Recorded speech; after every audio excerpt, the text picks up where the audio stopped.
Welcome to my channel civil club SSC JEE. बहुत सारे student बहुत देर से वेट कर रहे थे कि सर लेक्चर कब लेके आएंगे, तो मैंने आपको कहा था कि मैं मंडे के दिन पहला लेक्चर अपलोड कर दूंगा। तो आज मंडे है और आज के दिन पहला लेक्चर अपलोड हो रहा है, जो कि आपका टोटली बेस्ड है सिलेबस के अकॉर्डिंग। हमें सिलेबस से दाएं बाएं कहीं नहीं जाना है, हम सिलेबस के अकॉर्डिंग ही टॉपिक वाइज कंप्लीट करेंगे और साथ ही साथ उसी टॉपिक वाइज हम क्या करेंगे, क्वेश्चन भी लगाते चलेंगे। जब एक यूनिट हमारी खत्म होगी, ओवर होगी, तो ओवरऑल सभी क्वेश्चनों को कंबाइन करके उसमें कुछ नए क्वेश्चन इंक्लूड करके, करंट इशू को इंक्लूड करके, साथ ही साथ जो वाटर वेस्ट मैनेजमेंट में जो रिसेंट में के इशूज चल रहे हैं, बिहार में चल रहा है या नेशनल लेवल में चल रहे हैं, उन सभी का एक साथ डिस्कशन करते हुए हम एक क्वेश्चन पेपर रखेंगे और उसके बाद हम नेक्स्ट यूनिट में चले जाएंगे। तो परेशान होने की ज़रूरत नहीं है, मैंने बुक आपको बता दी। तो उसके बावजूद भी बहुत सारे स्टूडेंट परेशान थे कि सर कैसे पढ़ें, कहाँ से पढ़ें। तो आप लोग बुक प्रेफर कर लीजिएगा, जो जो बुकें मैंने बताई हैं। उसके अलावा आप क्या करेंगे, इस चैनल से जुड़े रहिए। बिलीव मानिए, एक एक लेक्चर पढ़ाऊंगा। अगर इसमें कोई भी प्रॉब्लम हो आप मुझे बेहिचक बता सकते हैं। ये मेरी पहली वीडियो है, तो हो सकता है कहीं ना कहीं कुछ ना कुछ गलतियां होंगी, तो आप मुझे बताएंगे, मैं उसको सुधारूंगा। ठीक है, तो चलिए समय गवाते नहीं है और स्टार्ट करते हैं। सबसे पहले सॉलिड वेस्ट मैनेजमेंट, और सबसे बड़ी खुशी की बात है कि ये बोथ लैंग्वेज में है। तो जो भी हिंदी से पढ़ना चाहते हो वो हिंदी से, और जो इंग्लिश से वो इंग्लिश से। आई थिंक मैंने क्वेश्चन आंसर भी बोथ में किया है, थोड़ी मेहनत लगी है, मगर आपके लिए इतना कोई दिक्कत नहीं। ठीक है, तो स्टार्ट करते हैं। सॉलिड वेस्ट मैनेजमेंट क्या होता है? सॉलिड वेस्ट मैनेजमेंट तो कह रहा है, the solid waste is one of the biggest contributor behind the deteriorating quality of soil across the world. Open burning of solid waste contributes to the air pollution. अगर सीधी भाषा में बात की जाए तो दुनिया भर में मिट्टी की बिगड़ती गुणवत्ता को ठोस अपशिष्ट सबसे बड़े योगदानकर्ताओं में से एक हैं। ठोस कचरे को खुले में जलाने से वायु प्रदूषण होता है। वो आपको बताना ये चाहता है कि जो सॉलिड वेस्ट है उसका मेन कारण है जो कंट्रीब्यूशन में आपके सॉइल का जो बिगड़ापन है, उसके बाद जो ठोस कचरा खुले में इकट्ठा हो रहा है, जिसके कारण जलाने पे उसे हमें वायु प्रदूषण का सामना करना पड़ रहा है। ये बेसिक चीज है। अब चलिए चलते हैं इसकी डिफिनीशन में। तो डिफिनीशन की बात की जाए तो बहुत ही प्यारी सी definition, the collection treatment and disposal of the solid waste in proper manner is called the solid waste management. देखिए बहुत ही प्यारी सी डिफिनीशन बनाई है यहाँ पे। कह रहा है कि इस ठोस कचरे का उचित तरीके से संग्रह करना, उपचार करना, निपटान करना ठोस कचरा प्रबंधन कहलाता। वही चीज है, तीन चीजें। पहला कलेक्शन करना है, पहले आप जो ठोस कचरा है जो सॉलिड वेस्ट है उसे कलेक्ट करेंगे। कलेक्ट करने के बाद सीधे डिस्पोजल नहीं करना है। आपने सीवरेज सिस्टम पढ़ा होगा या सीवर सिस्टम आगे आएगा, मैं उसे बताऊंगा। तो सीवरेज सिस्टम क्या होता है, पहले हम डाटा को कलेक्शन करते हैं सॉलिड वेस्ट को, उसके बाद उसका ट्रीटमेंट करते हैं। मतलब सॉलिड वेस्ट का ट्रीटमेंट, मतलब जो टॉक्सिक एलिमेंट है उसे हटाते हैं, जो हमारे सॉइल को क्या कर सकते हैं, खराब कर सकते हैं। उन्हें हटाने के बाद हम फिर उसके बाद तीसरा स्टेप लेते हैं और उसे डिस्पोजल करते हैं। और ये जो सिस्टम होता है कि पहले कलेक्शन फिर उसके बाद डिस्पोजल, ये जो पूरा सिस्टम है 1 2 3, ये पूरा सिस्टम एक प्रॉपर मैनर में जब हम करते हैं तो उसी को बोलते हैं हम लोग solid waste management. I hope आपको समझ में आ गया होगा कि सॉलिड वेस्ट मैनेजमेंट की डिफिनीशन क्या होती है। चलिए अब डिपेंडिंग किस पे डिपेंड होता है ये देखते हैं। तो depending on the physical states of the waste there are two type of wastage. पहला आपका होता है सॉलिड वेस्ट, दूसरा होता है लिक्विड वेस्ट, मींस ठोस अपशिष्ट और तरल अपशिष्ट। चलिए अब नेक्स्ट पेज में चलते हैं। नेक्स्ट पेज में तो ये क्या कह रहा है आपसे, कह रहा है कचरे की भौतिक अवस्था के आधार पर दो कचरों में बांटा गया है, पहला ठोस एंड तरल अपशिष्ट में। तो सबसे पहले बात करते हैं हम ठोस या सॉलिड वेस्ट का।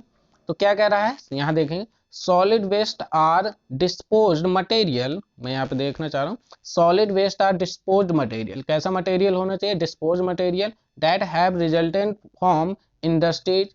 कहाँ से निकलेगा, इंडस्ट्री से निकलेगा। कॉमर्शियल यूजेज, जो कमर्शियल यूजेज होता है वहां से आएगा।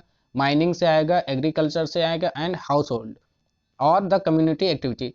बेटा मैं आपको बता देता हूँ, पहली यूनिट पूरी थ्योरेटिकल है, तो हो सकता है आपको थोड़ी बोरियत हो, मगर मैं पूरी कोशिश कर रहा हूँ कि आपको बोर न लगे। इसलिए क्लास से जो लेक्चर होंगे बहुत ही कम पीरियड के होंगे, ताकि आप कम समय पे ज़्यादा से ज़्यादा नॉलेज गेन करें और आगे बढ़ें। ठीक है, उसके बाद बात कर रहे हैं in order to classify the waste in non-liquid and solid, it must have 20% कितना 20% of its content as a solid।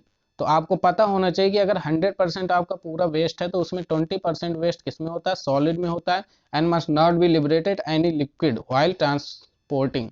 Means कहने का मतलब है कि सर, एक मिनट, सॉरी, कहने का मतलब ये है कि सर 100% अगर वेस्ट है तो उसमें 20% ऐसा वेस्ट है जो नेवर बी, जो कभी भी never be change in liquid, मतलब उससे आप कभी भी लिक्विड में चेंज नहीं कर सकते हैं। This is called the solid waste. मतलब एक ऐसा सॉलिड वेस्ट है जिसे आप चाह कभी लिक्विड वेस्ट में कन्वर्ट नहीं कर सकते। वही वो कहना चाह रहा है कि in order to classify the non liquid and solid must have the content as a solid must not be liberated any liquid and while transporting. आप किसी भी फॉर्म में ट्रांसपोर्ट कर दीजिए मगर वे सॉलिड वेस्ट चेंज नहीं होगा लिक्विड में, ठीक है।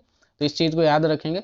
यही चीज हिंदी से है। ठोस अपशिष्ट को निपाटन सामग्री जो उद्योगों, व्यावसायिकों, उपयोगों, खनन, कृषि, घरेलू, समुदाय गतिविधियों के परिणाम स्वरूप हुई है। कचरे के गैर तरल ठोस रूप में वर्गीकृत करने के लिए इसकी सामग्री 20% ठोस होना चाहिए। इससे परिवहन करते समय किसी भी तरल पदार्थ को मुक्त नहीं करना चाहिए। मतलब इसमें आपको जो भी आपका मटेरियल होगा उसमें मिनिमम आपका क्या होना चाहिए, 20% सॉलिड वेस्ट होना ही चाहिए। नहीं तो वो आपका वेस्ट मैनेजमेंट में क्या नहीं होगा, उसका ट्रीटमेंट नहीं हो पाएगा, ठीक है। उसके बाद नेक्स्ट टॉपिक चलते हैं। नेक्स्ट टॉपिक क्या है, नेक्स्ट है द लिक्विड वेस्ट। अगला पॉइंट है the liquid waste is defined as the waste water.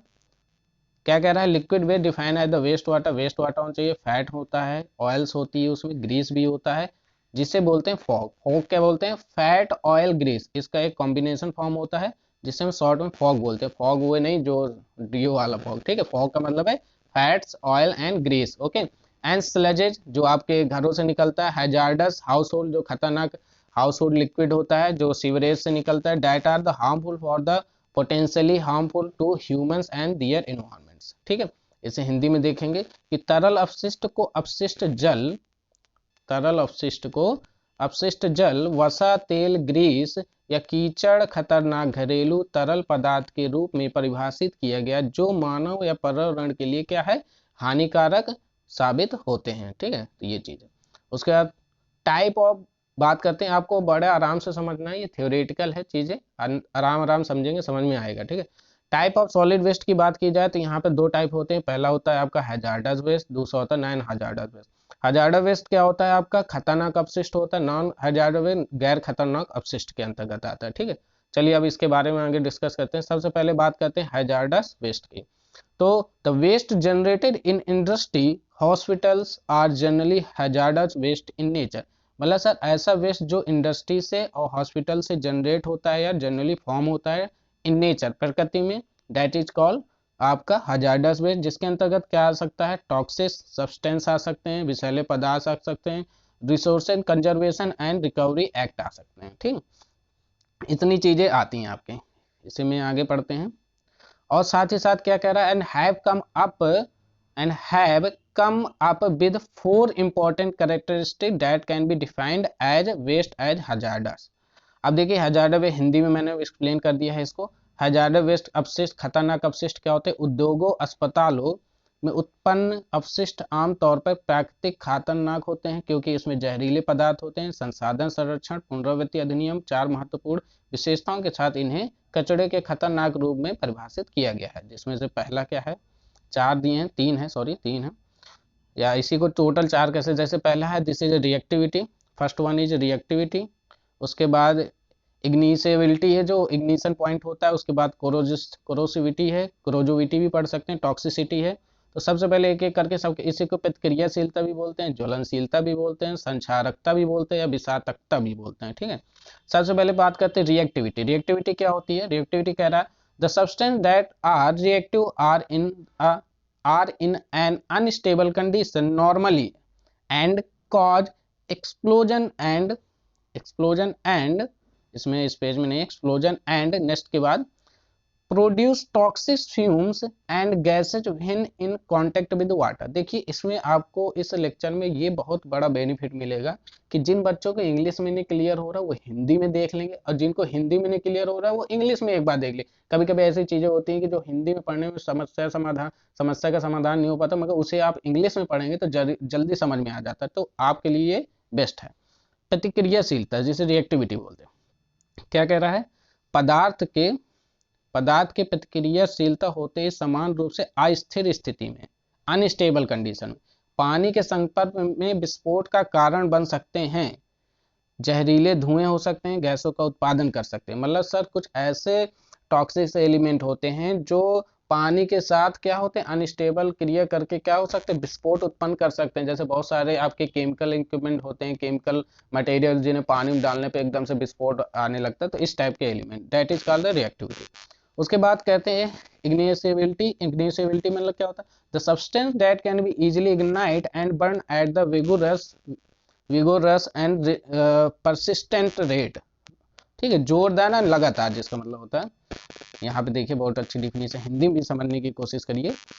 पदार्थ को आसानी से प्रज्वलित कर सकते हैं और एक जोरदार और लगातार दर से क्या होते हैं, जलते हैं। मतलब एक विगोरस और परसिस्टेंट रेट से जो जलते रहते हैं, इग्नाइट का मतलब जलनशीलता होना, तो वह सब्सटेंस आपके क्या कहलाते हैं, ज्वलनशीलता कहलाती है उसकी। ठीक है, उसके बाद चलते हैं नेक्स्ट, कोरोजिविटी की बात की जाए तो कह रहा है the substance that have the pH value is lower than 2% and greater than 12.5।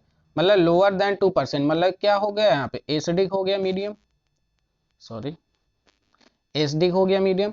उसके बाद ग्रेटर देन 12.5%, तो यहाँ पे ये कौन सा हो जाएगा, ये बेसिक मीडियम हो जाएगा। आप जानते हैं कि सर जब 7 से पीएच की वैल्यू लेस होती है तो एसिडिक मीडियम होता है, और 14 से जब लेस होती है, मतलब एक प्रकार से कहने का मतलब इसको अगर हम काट देते हैं, एक मिनट, हम यहाँ पे कहेंगे कि अगर पीएच की वैल्यू आपकी, अगर पीएच की वैल्यू आपकी यहाँ पे, पीएच की वैल्यू अगर आपकी क्या हो जाएगी, पीएच की वैल्यू अगर आपकी लेस देन हो जाएगी 7, तो आपका एसिडिक हो जाएगा।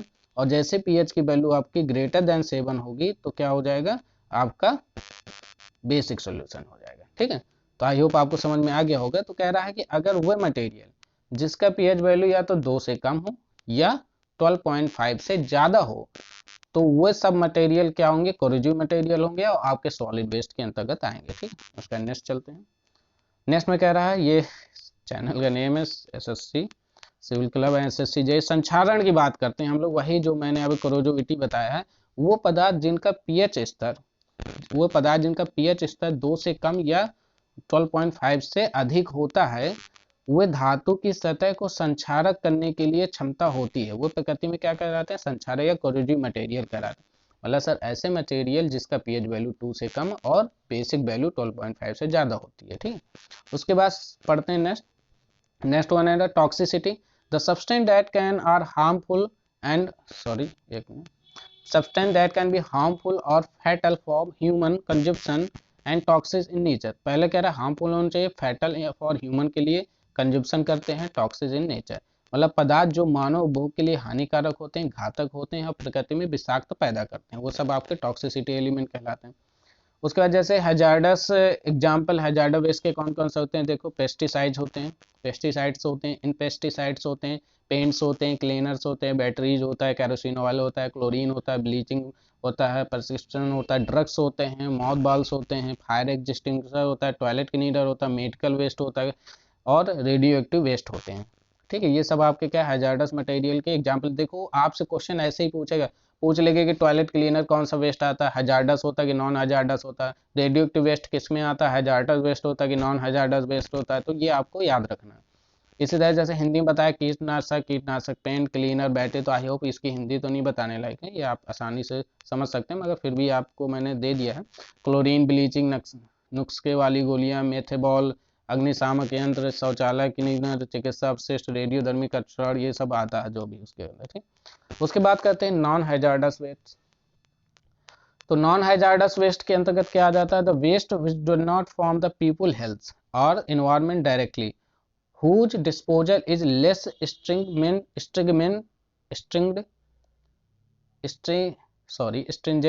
is called non hazardous waste। ठीक है, मीन्स कहने का उसका क्या है कि सर ऐसे अपशिष्ट जो लोगों के स्वास्थ्य पर्यावरण को सीधे तौर पर नुकसान नहीं पहुंचाते, मतलब आपको डायरेक्ट नुकसान नहीं पहुंचाएंगे, जैसे इंग्लिश में लिखा है कि harmful is not harmful directly to the health and environment, ठीक है।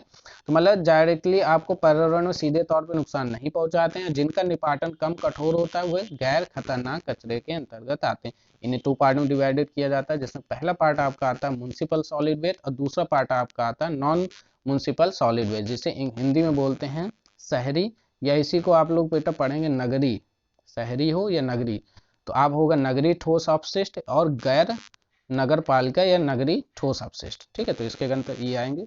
नेक्स्ट इसमें चलते हैं, तो सबसे पहले पढ़ते हैं municipal solid waste. This is commonly known as the garbage and trash, इन्हें गार्बेज एंड ट्रैश कहते हैं, that we collected at domestic level. आप लोग देखते होंगे कि नगर पालिका से गाड़ी आती है, नालियों को साफ करती है, कचरा बाहर निकालती है, फिर 2-3 दिन के बाद आती है, उस कचड़े को ले जाती है, तो वो सब उसके अंतर्गत आते हैं municipal solid. And from the homes school से ले जाते, कॉमर्शियल लेवल से एंड क्लिनिक से ले जाते, that included everyday items like, क्या ले जाती है, पेपर ले जाते, जैसे न्यूज पेपर हो गया, फूड वेस्ट हो गया, ग्लास हो गया, फर्नीचर क्लॉथिंग होगा, प्लास्टिक होगा। उसके साथ साथ जो आप मैंने आपको बताया नाली वाला, वो सीवरेज के अंतर्गत आता है, नगर पालिका में सीवरेज और सीवर सिस्टम के अंतर्गत, ठीक है। उसी प्रकार जैसे हिंदी में भी मैंने एक्सप्लेन कर दिया है कि शहरी ठोस अपशिष्ट, इसे आमतौर पर कचरा के रूप में जाना जाता है, जिसमें हम घरों, स्कूली, व्यावसायिक स्तर में, क्लिनिकों से घरेलू स्तर में एकत्र करते हैं, जिसमें कागज, अखबार, खाने की बर्बादी वाला सामान, कांच, फर्नीचर, कपड़े, प्लास्टिक आदि जैसी रोजमर्रा की चीजें इंक्लूड होती हैं, ठीक।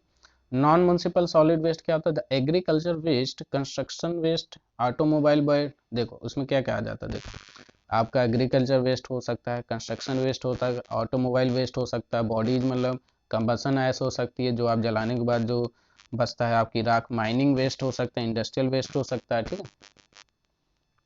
उसके बाद एंड म्युनिसिपल स्लजेज हो सकता है, स्लज हो जाता है जो सीवरेज सिस्टम में फॉर्म होता है, are the main component of the non municipal solid waste, ठीक है। इसी को अगर हिंदी में मैंने बात आया तो नगर पालिका कैसे अपशिष्ट हो सकता है, नगर पालिका कैसे अपशिष्ट, निर्माण अपशिष्ट, ऑटोमोबाइल निकाय, दहन राख, खनन अपशिष्ट, औद्योगिक अपशिष्ट, नगर पालिका कीचड़, गैर नगर पालिका ठोस अपशिष्ट के मुख्य घटक होते हैं, जो कि मैंने अभी आपको यहाँ पे बताया, ठीक। तो यहाँ तक का ये टॉपिक था, मैंने ज़्यादा बड़ा इसीलिए नहीं लिया कि टॉपिक बेसिक था आपका सॉलिड वेस्ट ये यहाँ तक, आगे हम लोग इंडस्ट्रियल वेस्ट, ई वेस्ट पे नेक्स्ट वीडियो रहेगी, मगर उसके पहले जो सबसे इंपॉर्टेंट चीज़ है वो है क्वेश्चन आंसर जो आपको करने हैं मेरे साथ। तो पहला क्वेश्चन है आपके स्क्रीन में, सॉरी पहला क्वेश्चन है क्या रहा है, which of the following waste is not a hazardous one, निम्नलिखित में कौन सा अपशिष्ट खतरनाक नहीं है, पहला एग्रीकल्चर रेजिड्यू, केमिकल, पेंट और इलेक्ट्रोप्लेटिंग। तो मैं चाहूंगा कि जब आप इस वीडियो को देख रहे हैं तो पहले आप खुद से आंसर करें कि सर ये इसका होगा क्या हो सकता है। तो देखिए कह रहा है कि इट्स नॉट हैजार्डस वेस्ट, मैंने आपको बताया है कि कौन कौन से वेस्ट हैजार्डस जो डायरेक्टली आपको क्या करें, जो डायरेक्टली नुकसान पहुंचाते हैं that is called hazardous waste, और जो डायरेक्टली नुकसान नहीं पहुंचाते आपके ह्यूमन हेल्थ में या एनवायरमेंट में, वे आपके नॉन हैजार्डस। पूछ रहा है कि ऐसा कौन सा नॉट अ हैजार्डस, हैजार्डस में क्या, देखिए रासायनिक आपको डायरेक्ट पढ़ा सकते हैं, पेंट भी आपको डायरेक्ट कर सकते हैं, इलेक्ट्रोप्लेटिंग अपशिष्ट भी, मगर जो कैसे अवशेष होते हैं वो आपको डायरेक्ट नहीं भोगते, इसलिए इसका आंसर क्या हो गया, एग्रीकल्चर रेजिड्यू, ठीक है, कैसे अवशेष। नेक्स्ट क्वेश्चन पे चलते हैं। नेक्स्ट क्वेश्चन क्या है, नेक्स्ट क्वेश्चन है hazardous waste are, hazardous waste कौन कौन से होते हैं। तो मैंने बताया ना जो डायरेक्ट, डायरेक्ट में क्या हो गया, टॉक्सिक एलिमेंट हो सकते हैं, रिएक्टिव एलिमेंट्स हो सकते हैं, इग्निशियबिलिटी मैंने आपको बताया, कोरोजिव बताया, तो इसलिए इसका आंसर क्या हो जाएगा, ऑल ऑफ दी, क्योंकि इसमें चारों आ सकते हैं, ये देखिए इसका आंसर भी ऑल ऑफ दी, ठीक है। उसका नेक्स्ट चलते क्वेश्चन, क्वेश्चन नंबर 3 बहुत ही अच्छा क्वेश्चन है, क्या कह रहा है, the 3 main categories of waste included municipal solid waste, hazardous waste and, कचरे की 3 प्रमुख श्रेणियों में नगर पालिका ठोस अपशिष्ट, खतरनाक अपशिष्ट और शामिल है। तो मतलब देखो आपको 2 अपशिष्ट दे दिया, म्युनिसिपल सॉलिड अपशिष्ट और हैजार्डस अपशिष्ट, आपसे पूछ रहा है कि इसमें और कौन सा अपशिष्ट और बचा है, तो आप मुझे बताइए इसमें क्या होगा। देखो इंडस्ट्रियल वेस्ट दिए आपको, रेडियो धर्मी वेस्ट दिए, वेस्ट वाटर वेस्ट दिए और ग्रीन वेस्ट दिए। तो देखो रेडियो धर्मी वेस्ट आपका हैजार्डस वेस्ट में आ जाता है, ठीक है। उसके बाद इसकी बात की नहीं मैंने अभी, ग्रीन वेस्ट भी नहीं बात की, तो आपका एक पड़ता है इंडस्ट्रियल वेस्ट, कौन सा आता है, इंडस्ट्रियल वेस्ट। तो इसका आंसर क्या हो जाएगा, ये देखिए आपका यहाँ पे इंडस्ट्रियल वेस्ट, तो इसका आंसर हो जाएगा आपका इंडस्ट्रियल वेस्ट। तो जब हाउस मतलब उसमें जो म्यूनसिपल सॉलिड वेस्ट, जो हॉस्पिटल वेस्ट, उसके बाद क्या होता है आपका इंडस्ट्रियल वेस्ट, 3 पार्ट में डिवाइड होता है। Fourth number question, the garbage produced by the house hold and businesses, घरों व व्यवसायों द्वारा उत्पादित कचरा क्या कहलाता है, बताओ। अभी मैंने आपको बताया किस टाइप का होता है, देखो, hazardous waste, school lunch, municipal solid waste या सिटी वाटर। आपको बताना है इसका आंसर क्या होगा। चलिए बताइए सब लोग, फर्स्ट होगा, सेकेंड होगा, थर्ड होगा कि फोर्थ होगा। तो इसमें क्या होना चाहिए आंसर आपका, म्यूनसिपल सॉलिड वेस्ट, क्योंकि हमने अभी पढ़ा है कि म्यूनसिपल सॉलिड वेस्ट के अंतर्गत ही आपके हाउस होल्ड से जितना भी आपका वेस्ट वगैरह निकलता है, जो कमर्शियल से निकलता है, वो सब इसके अंतर्गत आता है। तो इसका जो मेन आंसर होगा वो क्या हो जाएगा, म्यूनसिपल सॉलिड वेस्ट। चलिए नेक्स्ट क्वेश्चन की ओर चलते हैं। क्वेश्चन नंबर 5 क्या कह रहा है, which of the following solid waste describe the term municipal solid waste. कौन म्यूनसिपल सॉलिड वेस्ट को डिफाइन कर सकता है, टॉक्सिस, हैजार्डस, नॉन टॉक्सिस या नॉन हैजार्डस। चलिए बताइए इसका आंसर क्या होगा, क्या होगा इसका आंसर। कह रहा है कि निम्नलिखित में कौन सा ठोस अपशिष्ट नगर ठोस अपशिष्ट का वर्णन करता है, मतलब कौन एक्सप्लेन कर रहा है, बताइए, हैजार्डस होता है कि नॉन हैजार्डस। तो क्या हो जाएगा इसका आंसर, नॉन हैजार्डस। अभी हमने ऊपर क्वेश्चन किया है इसका, नॉन हैजार्डस, अखतरनाक के, जो डायरेक्ट खतरनाक नहीं होते, मतलब अपशिष्ट नहीं होते, ठीक है। उसके बाद नेक्स्ट क्वेश्चन में चलते हैं। नेक्स्ट क्वेश्चन क्या कह रहा है आपसे, नेक्स्ट क्वेश्चन है which was the first city of the established of the system. भैया इसे कर लो इंपॉर्टेंट, ये है इंपॉर्टेंट क्वेश्चन आपका। तो कह रहा है कि कचरा हटाने की प्रणाली सब स्थापित करने वाला पहला शहर कौन था, तो ये भैया था आपका एथेंस। एथेंस में ये था आपका पहला शहर। इसका एक्सप्लेन भी मैंने दिया है, सॉरी यहाँ पे लंदन, लंदन हो गया है आंसर, ये इसका यहाँ पे आंसर गलत है, ये लंदन नहीं है, इसका आंसर सही है Athens. Athens is the right answer, okay. अब देखिए इसका नेक्स्ट क्वेश्चन पे चलते हैं। कह रहा है the term ISWM is refer, ISWM का फुल फॉर्म क्या होता है, international solid waste management, integrated solid waste management, integrated solid waste machine, या नेक्स्ट आ रहा है, नेक्स्ट क्या है आपका, integrated international solid waste mechanism. तो बेटा इसका जो राइट आंसर है वो है integrated solid waste management part B, एकीकृत ठोस अपशिष्ट प्रबंधन। ओके, क्लियर हो गया। तो इसका फुल फॉर्म याद रखेंगे, बहुत सारे फुल फॉर्म आएंगे जो मैं आपको बताऊंगा। क्वेश्चन नंबर 8 देख लेते हैं। क्वेश्चन नंबर 8 क्या कह रहा है, under which rule government the guidelines for solid waste management are followed today. सरकार के किस नियम के तहत आज ठोस कचरा प्रबंधन दिशा निर्देशों का पालन किया जाता है। इसमें से पहला है municipal solid waste rule 2000, municipal solid waste rule 2016, solid waste rule 2000 या सॉलिड वेस्ट रूल 2016। तो बताइए इसका सही आंसर क्या होगा। देखिए आपको इन दो में कंफ्यूजन हो रहा होगा, क्योंकि अभी इसको नेक्स्ट लेक्चर में ई वेस्ट जब आएगा तब वहाँ पे कुछ गवर्नमेंट से रूल जो बने हैं नए 2016 में, उसके बारे में डिस्कशन करूंगा। तो फिलहाल अभी के लिए इसका आंसर क्या होगा, सॉलिड वेस्ट रूल 2016। मैंने इसका एक्सप्लेन दिया है आपको, आई होप आपको समझ में आएगा। ये देखिए यहाँ पे मैंने बेहतरीन एक्सप्लेन दिया है, solid waste rule 2016। At the present, we have to follow the Solid Waste Management Rule 2016. This new rules were notified by the 8th April. देख पा रहे होंगे बेटा, यहाँ पे डेट भी दी है, 8 अप्रैल 2016 को क्या हुआ था, सुपर सेट्स हुआ था, the municipal solid waste of rule 2000। The new sets rule has been extended to the Indian local body. तो ये रूल कब बना था, 8 अप्रैल 2016 में, कौन सा, सॉलिड मैनेजमेंट रूल 2016, ठीक है। इसी को हिंदी में मैंने एक्सप्लेन कर दिया है। 8 अप्रैल को आपको यहाँ पे दिखा रहा है ठोस अपशिष्ट प्रबंधन का नियम बना था, ठीक है। और ये नगर ठोस अपशिष्ट का नियम क्या था, 2000 का स्थानीय, मतलब पहले क्या था इसका नाम, देखो आपसे क्वेश्चन पूछ सकता है, घुमा सकता है कि सर पहले था म्युनिसिपल सॉलिड वेस्ट रूल 2000, उसके बाद फिर नया जो आया वो आया 2016 में। तो ध्यान रखिएगा, इसके बाद इसके स्थान पे क्या है, 2016। तो ये रहा इसमें। अब क्वेश्चन, लास्ट क्वेश्चन है बेटा ये आपका, क्वेश्चन नंबर 9।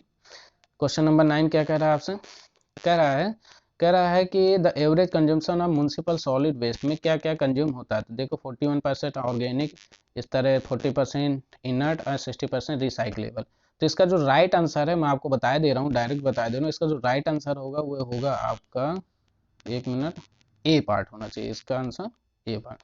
तो आप देख पा रहे होंगे ए पार्ट है इसका आंसर। 41% ऑर्गेनिक फॉर्मेशन होना चाहिए, सॉरी 40% ऑर्गेनिक जैविक होना चाहिए, 40% अजैविक इनर्ट वाले में हो सकता है, और रिसाइकलेबल कितने होने चाहिए आपका, 19% होना चाहिए। ये आपके सॉलिड वेस्ट कंजम्पशन का एक क्या है, फॉर्म है कि इतने इतने % ये चीज़ें होनी चाहिए, ठीक है। तो यहाँ पे देखिए, ये देखिए राइट है answer, answer number is first is right, ठीक है। जैविक, अक्रिय और पुनः चक्रण योग, ठीक है। हिंदी में भी दे दिया, 41% जैविक, 40% आपका अक्रिय और 9% आपका पुनः चक्रण और। तो ये यहाँ तक का वीडियो था। नेक्स्ट टॉपिक में हम नेक्स्ट टॉपिक में हम ई वेस्ट के बारे में डिस्कशन करेंगे। इंडस्ट्रियल वेस्ट रहेगा नया टॉपिक, इंडस्ट्रियल वेस्ट और साथ ही साथ ई वेस्ट, ठीक है। आपको ये लेक्चर कैसा लगा कमेंट बॉक्स में ज़रूर लिखेंगे, अगर कोई खामियां हैं तो ज़रूर बताइए, मैं उसे दूर करूँगा, ठीक है।